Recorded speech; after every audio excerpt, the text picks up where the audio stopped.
Think about the last thing you desperately wanted. Maybe it was a promotion, a new phone, or just getting a specific person to notice you. Remember that feeling of intense longing? No. Think about the moment you actually got it. How long did that feeling of pure satisfaction, of complete peace, actually last? Was it a week? A day?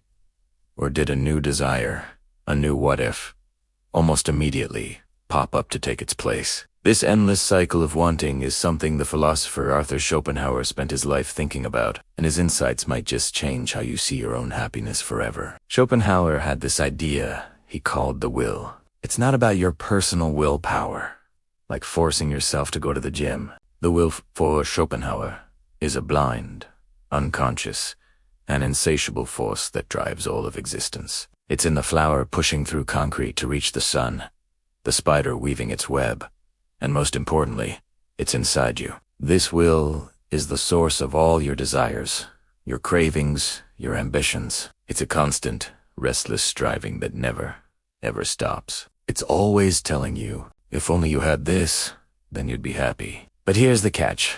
The moment you get it, the will doesn't say, okay, we're good now.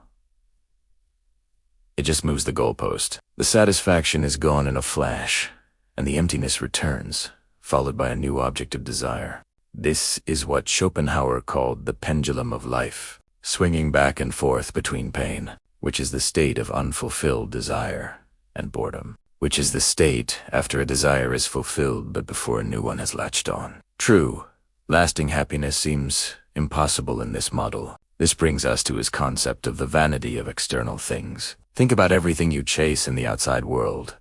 Wealth, status, fame, even relationships. Schopenhauer argued that we project our hopes for fulfillment onto these external things, believing they hold the key to our inner peace.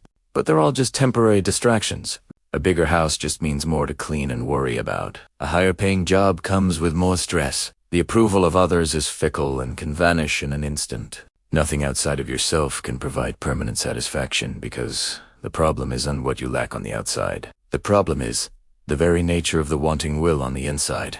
It's like trying to fill a bucket with a hole in it. You can pour all the water in the world into it, but it will always end up empty. The real source of our suffering isn't the world for failing to satisfy us. It's our own relentless will for demanding satisfaction in the first place. So are we just doomed to be puppets of this blind, striving will for our entire lives? Schopenhauer didn't think so. He believed there was a path to liberation, a way to quiet this inner turmoil. It starts with a profound realization, a shift in perspective.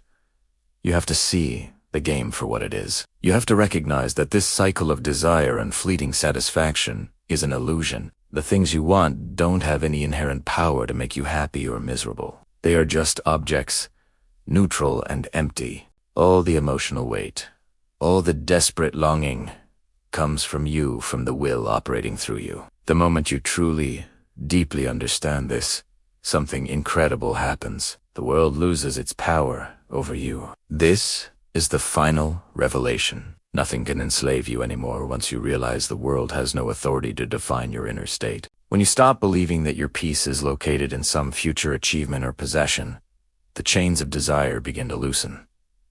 It's not about becoming emotionless or apathetic. It's about finding a sense of peace that isn't dependent on external conditions.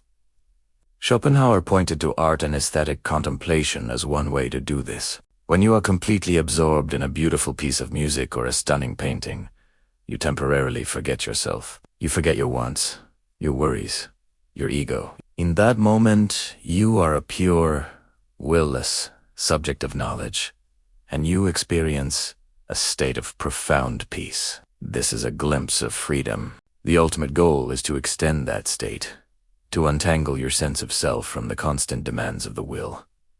It's about realizing that you are not your desires. You are the consciousness that observes them. And in that observation, in that space between you and your wanting, you can finally find the lasting tranquility you've been searching for all along. Thanks for watching. If this idea resonated with you, let me know in the comments. And don't forget to subscribe for more journeys into the minds that shaped our world.